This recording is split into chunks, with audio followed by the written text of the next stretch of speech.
적 문제긴 하지만 어쨌든 간에 법이 억지로 변호사를 강제하는 부분은 아니라는 생각이 들어요. 그러니까 명확하게 권리가 주어져 있는 게 아닌 상태에서 지금 박근혜 대통령 측이 보인 행태가 뭡니까?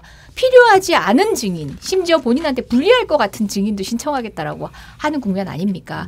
그런데 탄핵 소추의 그런 사유가 입증이 됐는가를 봤을 때 사실 지금 나오는 증인들의 증언은 그렇게 결정적이지 않아요. 이미 많은 증거들이 드러났고 판단을 해도 충분할 만큼 무르익었는데 그렇게 따지면 4천만 국민 중에 이제 본인을 지지한다고 생각하는 한 1,000만 국민을 다 증인으로 신청해도 다 받아줘야 됩니까? 이게 바로 소송 지휘권의 행사거든요.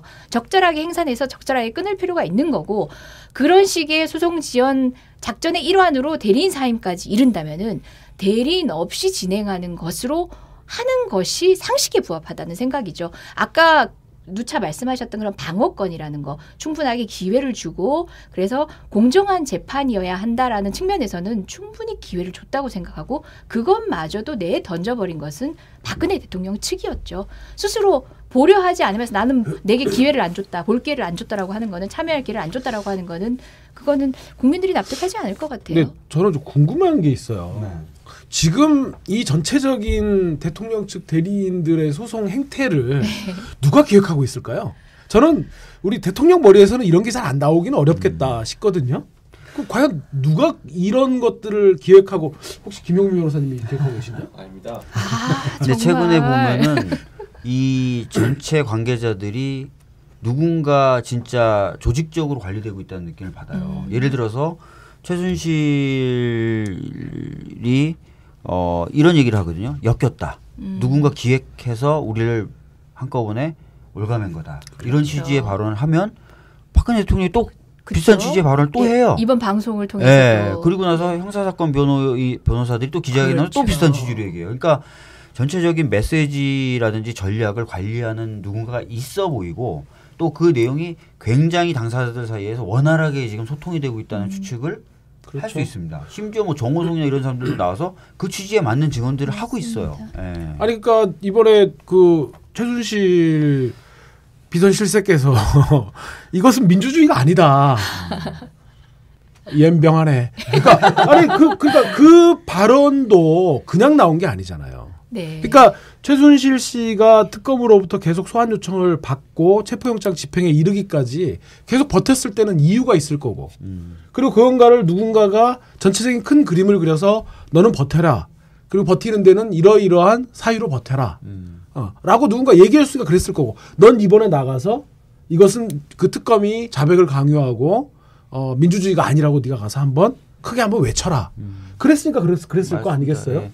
그래서 뭐 또 나오는 얘기가 이제 삼성 이재용 부회장의 영장 기각 그때 이제 대통령에 대한 조사나 이런 것들이 필요하다고 얘기를 또 했었잖아요. 그러니까 최순실 씨가 계속해서 출석을 늦추고 그래서 전체적으로 박근혜 대통령을 수사할 시점을 늦추고 그게 이제 영장에 대한 판단에 영향을 미치고 하는 것까지도 고려한 거 아니냐. 그래서 굉장히 전략적으로 사고하는 누군가가 있고 그 사람들이 여러 가지 이제 여러 사건들을 동시에 종합적으로 그렇지만 아주 조직적으로 보면서 대응하고 있는 것 아니냐 이런 얘기가 계속 나오는 거죠. 네. 누굴 것 같습니까? 모르겠어요. 수임이 억수로 바꾸긴.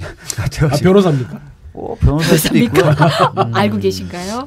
저는 그 우연히 그 서울구치소에 다른 분 접견을 갔다가 여사에 최순실 씨 봤어요. 오 예.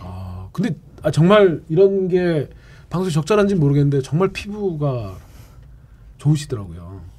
자본주의는 정직합니다. 자본주의는 정직하다. 거기 가서 보니까 뭐 특혜를 받는지는 알 길은 없는데, 그러니까 그분 한 분 때문에 서울구치소 전체적으로 업무에 굉장한 과부하가 걸려 있더라고요. 네. 왜냐하면 거기는 이제 구치소 안에는 독보권이라는 게 없잖아요. 누군가가 항상 같이 데리고 갔다가 데리고 나와야 되는데 그렇죠. 그러면 예를 들어 접견이 끝나면 6, 7분들을 한꺼번에 모아가지고 이렇게 쭉 데리고 들어가는데 원래 그러잖아요. 근데 이제 이분은 무조건 혼자 다른 사람하고 안 섞이게 그래가지고 가서 보는데 진짜 그리고 이제 그 구치소 안에서는 아마 제가 보기에는 그분만 전담하는 교도관이 따로 계시는 것 같더라고요. 근데 아무튼 그래서 이렇게 기다리고 있는데 그분 때문에 과부하가 걸렸고 이렇게 있는데 어쨌든 그 이경재 변호사님인가요? 예, 예. 그분하고 굉장히 깊이 있는 대화를 나누시는 걸 봤어요. 뭔 얘기인지는 당연히 모르는 건데 어쨌든 그런 생각들이 많이 들었습니다. 그러니까 최순실 씨가 보여주는 여러 가지 특검의 불출석의 행태라든가 또 민주주의를 외치는 그런 행태들을 봤을 때 지금 박 의원님 말씀하신 것처럼 뭔가 정교하게 기획을 하고 있는 사람이 있고 그러면 그 사람이 그러면 노리는 건 과연 무엇일까? 이제 아까 말씀하신 것처럼 이정미 재판관의 그 임기를 넘겨서 지금 그럼 남아있는 7명의 재판관 가지고 평의에 붙었을 때 결국은 탄핵을 기각시킬 수 있는 그런 계산까지도 지금 하고 있는 것은 아닐까. 하고 있는 것으로 보여지죠. 그렇죠. 그 지점이 사실은 박한철 전 소장님, 이제 오늘자로 퇴임하셨으니까 전 소장님이 3월 이정미 재판관 퇴임 전에 해야 된다라고 얘기한 건 복수의 탄핵 기각 의견을 가진 재판관이 있다라는 수신호 아니냐 이런 해석이 있거든요. 저는 복수라기보다는 저는 이렇게 떠오르는 한 분 있어요. 떠오르는 한 분 있어요. 저도 한 분 떠올라요. 그죠? 네. 근데 그 두 분이 생각하시는 분이 다른 분이면 복수가 되는 거죠. 아닐걸요. 근데 아닐걸요. 예, 아마 같은 이 지금 상황에서조차도 그렇게 고소하고 계신 그 한 분이 있고 그래서 이정미 재판관이 있는지 없는지가 중요한 그러니까 혹여 복수의 그런 의견을 가지셨더라도 다른 분은 리즈너블하게 의견을 바꾸실 수도 있지만 이분은 그렇지 않고 의지를 굽히지 않을 것이다라고 판단한 한 분이 꼭 있을 것 같아요. 저는 사실 2-3분 정도는 그러니까 이 상황에서도 그러니까 냉정하게 봤을 때 아마도 탄핵 결정이 국회 탄핵이 통과되던 날은 아마 인용 의견을 가졌다가 네. 최근에 예를 들어서 태극기 집회라든지 이런 최근에 조성되어지는 정세를 보면서 저는 제가 생각하는 그 2-3분은 네. 생각을 바꾸지는 않았을까 하는 걱정이 솔직히 있어요. 그래서 지금 보면 대리인 측도 지연 전략만 쓰는 게 아니라요. 네. 다른 전략도 쓰고 있는데 첫 번째는 고영태 같이 내부 고발자들에 대한 그러니까 메시지를 공격하는 게 아니라 메신저를 공격하는 전략을 네. 쓰고 있고요. 현재에 나와서. 네. 예를 들어서 뭐 고영태가 돈을 노리고 최순실을 협박한 적이 있었다느니 막 이런 얘기들을 굉장히 장황하게 신문을 하고요. 네. 그리고 이제 또 하나가 이제 방금 말씀하셨던 것처럼 바깥쪽에서는 소위 말하는 태극기 집회 이러면서 뭔가 좀 사회적 분위기가 바뀌고 있다.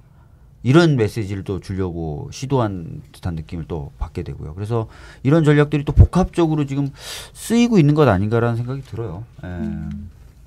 사실 초반에만 하더라도 전략이 없는 거 아닌가 변호인단 구성이 왜 저런가 생각했는데 최근에는 바람직하진 않지만 그러니까 박근혜 대통령을 과연 위한 것인가를 생각해 보면 그러니까 정치적인 역사적인 평가의 부분까지 합쳐서 전략적이지 않다는 생각은 들지만 바른 전략은 아니라고 생각하지만 최근에는 굉장히 일사불란해졌다는 생각은 들어요. 저 그 서석구 변호사 같은 경우에 굉장히 뜬금없잖아요.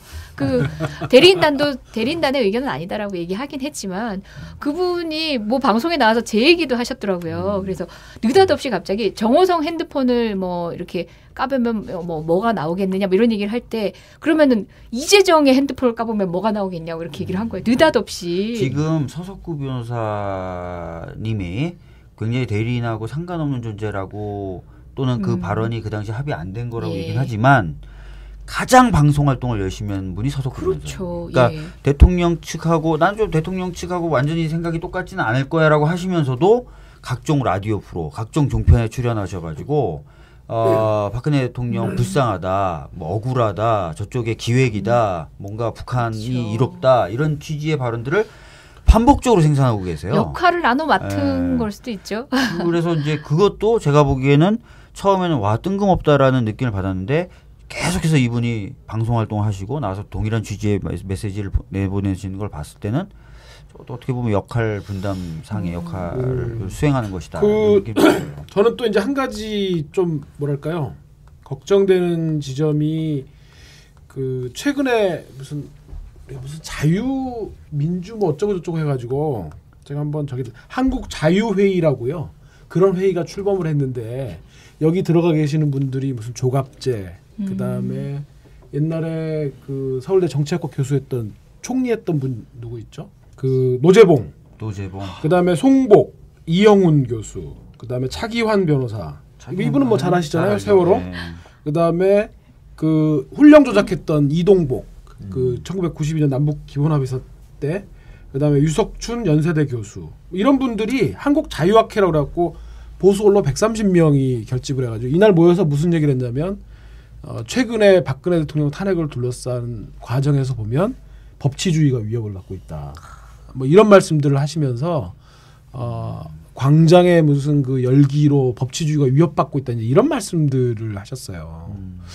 그래서 저는 이제 이런 전체적인 흐름 자체를 보면 그러니까 우리는 사실 아까 말씀하신 것처럼 서석구 변호사님의 그런 행태를 보면 되게 우스꽝스럽다. 박근혜 탄핵은 시간 문제다. 그런데 보면은 뭔가 전열을 정비하고 저쪽에서 사실은 보면은 바른당이라고 떨어져 나왔을 때는 적어도 그쪽이 새누리당을 압도하진 않을까 지지율